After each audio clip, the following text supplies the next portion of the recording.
ఈరోజు మనం కాల్వినిజం అనే ఒక బోధ గురించి పూర్తిగా తెలుసుకోబోతున్నాం.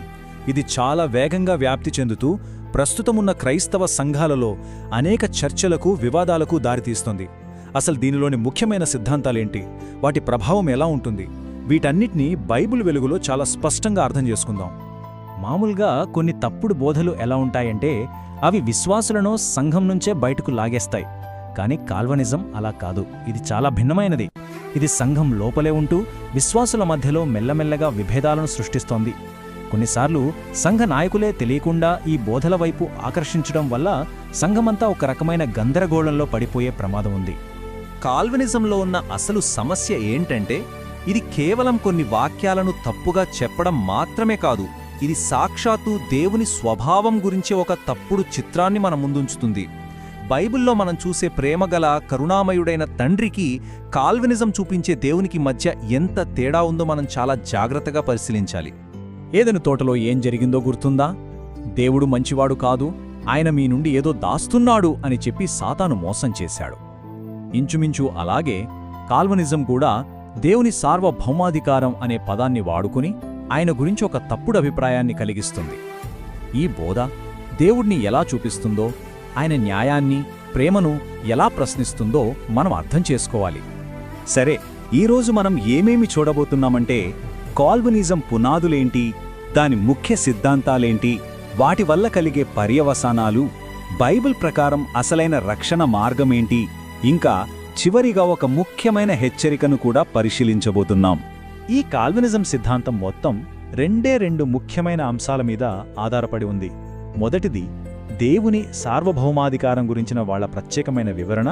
ఇక రెండవది దేవునికి ఒక రహస్య చిత్తం ఉంటుందనే ఒక వింతైన ఆలోచన. కాల్వినిజం ఏం చెబుతుందంటే దేవుడే ప్రతిదీ ముందే నిర్ణయించేస్తాడట, పాపంతో సహా. కొందరిని పరలోకానికి, మరికొందరిని నరకానికి ఎలాంటి కారణం లేకుండా వాళ్లు పుట్టక ముందే ఎన్నుకుంటాడని ఈ బోధ చెబుతుంది. కాని బైబిల్ మనకు పరిచయం చేసే దేవుడు ఎలాంటివాడు? అందర్నీ ప్రేమించేవాడు, అందరూ రక్షణ పొందాలని కోరుకునే తండ్రి. ఈ రెండు చిత్రాల మధ్య ఉన్న తేడాను మనం స్పష్టంగా గమనించాలి. ఇర్మియా గ్రంథంలోని ఈ వచనం చూడండి. దేవుని చిత్తం గురించి మనకున్న చాలా ప్రశ్నలకు ఇది సమాధానం చెబుతుంది. దేవుడు మనస్సులో ఒకటి పెట్టుకుని బయటకొకటి చెప్పేవాడు కానే కాదు. ఆయన మనకు ప్రకటించిన చిత్తమే ఆయన నిజమైన చిత్తం. మనుషులు చేసే కొన్ని హేయమైన పనులు అసలు తన మనస్సుకే తోచలేదని దేవుడే స్వయంగా చెబుతున్నాడు. మరి అలాంటప్పుడు ప్రతిదీ దేవుడే నిర్ణయిస్తాడు అనే వాదన ఎలా నిలబడుతుంది? కాల్వినిజం యొక్క 5 ప్రధాన సిద్ధాంతాలను వాళ్ళు TULIP అనే ఒక చిన్న పదంతో వివరిస్తారు. కానీ ఇక్కడొక ఆసక్తికరమైన విషయం ఏంటంటే ఈ 5 పదాలు గాని, లేదా వీడు తరచుగా వాడే సార్వభౌమాధికారం, రహస్య చిత్తం లాంటి పదాలు గాని బైబిల్లో మనకెక్కడా నేరుగా కనిపించవు. ఇవన్నీ మనుషులు సృష్టించుకున్న సిద్ధాంతపరమైన పదాలు మాత్రమే.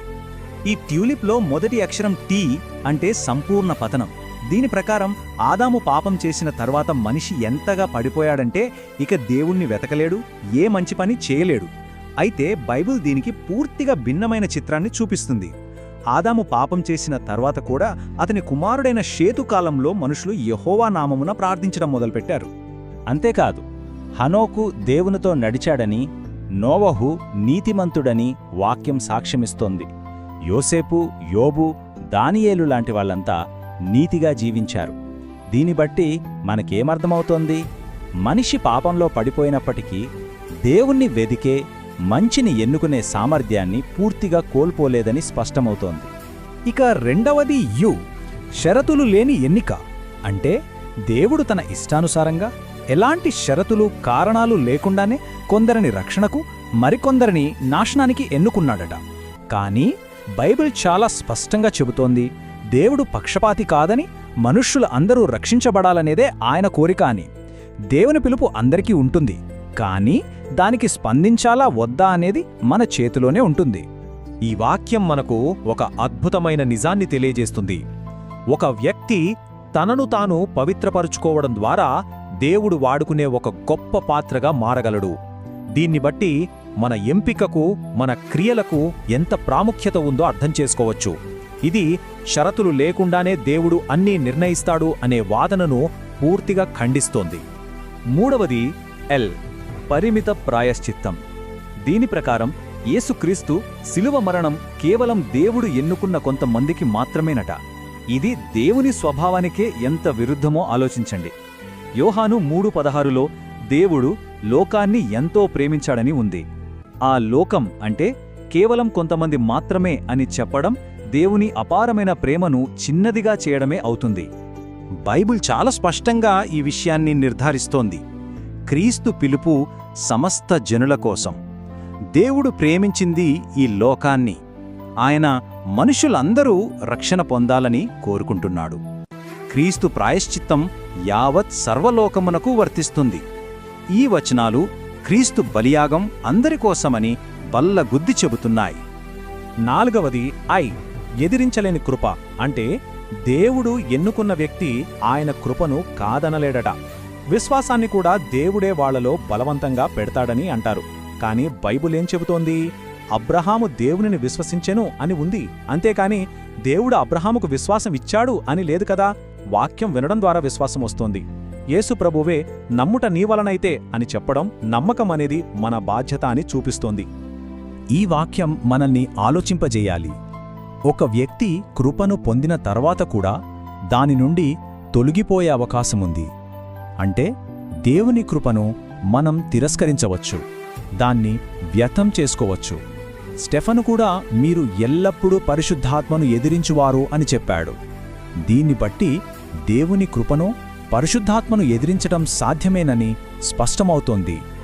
ఇక చివరిది పరిశుద్ధుల పట్టుదల. దీన్నే చాలామంది ఒకసారి రక్షింపబడితే ఎప్పటికీ రక్షింపబడినట్లే అని అంటుంటారు. కానీ ఇక్కడే ఒక ముఖ్యమైన విషయాన్ని మనం గుర్తుపెట్టుకోవాలి. ఎవరు పరలోకం వెళ్లాలో దేవుడు నిర్ణయించడు, కాని ఎలాంటి వారు పరలోకం వెళ్తారో నిర్ణయించాడు. ఆ ప్రమాణాలకు తగినట్టుగా జీవించి మన రక్షణను కాపాడుకోవలసిన బాధ్యత మనదే. బైబిల్ ప్రకారం మన అంతిమ తీర్పు అనేది అనేక విషయాలపై ఆధారపడి ఉంటుంది. మన క్రియలు, అవిశ్వాసులు నరకానికి వెళ్తారంటే విశ్వాసం, మనం ఫలించే ఫలాలు, మన విధేయత, ఇంకా మనం చూపించే ప్రేమ, ఇవన్నీ లెక్కలోకి వస్తాయి. దీన్ని బట్టి మనకేమర్థమవుతోంది? రక్షణ అనేది ఒకసారి పొంది ఇక నా పని అయిపోయింది అని వదిలేసేది కాదు. అది జీవితాంతం కాపాడుకోవాల్సిన ఒక ప్రయాణం. సరే, ఇప్పటి వరకు కాల్వినిజంలోని 5 ముఖ్యమైన సిద్ధాంతాలు ఏంటో, వాటికి బైబిల్ ఏం సమాధానం చెబుతుందో చూశాం కదా. మరి ఇప్పుడు వాక్యం ప్రకారం అసలైన రక్షణ మార్గం ఏంటి? అది ఎలా సాధ్యమవుతుంది? రక్షణ అనేది ఒక నిరంతర ప్రక్రియ అని ఇప్పుడు అర్థం చేసుకుందాం. బైబిల్ ప్రకారం రక్షణ అనేది ఒక ప్రయాణం లాంటిది. ఇది కేవలం ఒక్కసారి ప్రార్థన చేయడంతో అయిపోయేది కాదు.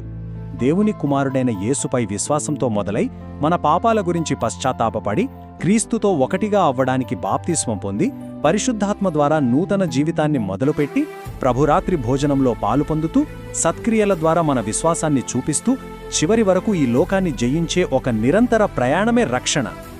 యేసు ప్రభువు ఒక మాట చెప్పారు, వారి ఫలముల వలన మీరు వారిని తెలుసుకొందురు అని. అంటే ఏ బోధనైనా సరే దానివల్ల కలిగే ఫలితాలను బట్టి మనం దాన్ని అంచనా వేయవచ్చు. ఇప్పుడు కాల్వినిజం బోధ వల్ల ఎలాంటి ఫలాలు కలుగుతాయో ఒకసారి పరిశీలిద్దాం.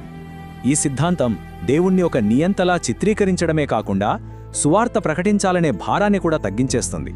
ఎందుకంటే ఎవరు రక్షించబడాలో దేవుడే ముందే నిర్ణయిస్తే ఇక మనం ప్రకటించాల్సిన అవసరమేముంది?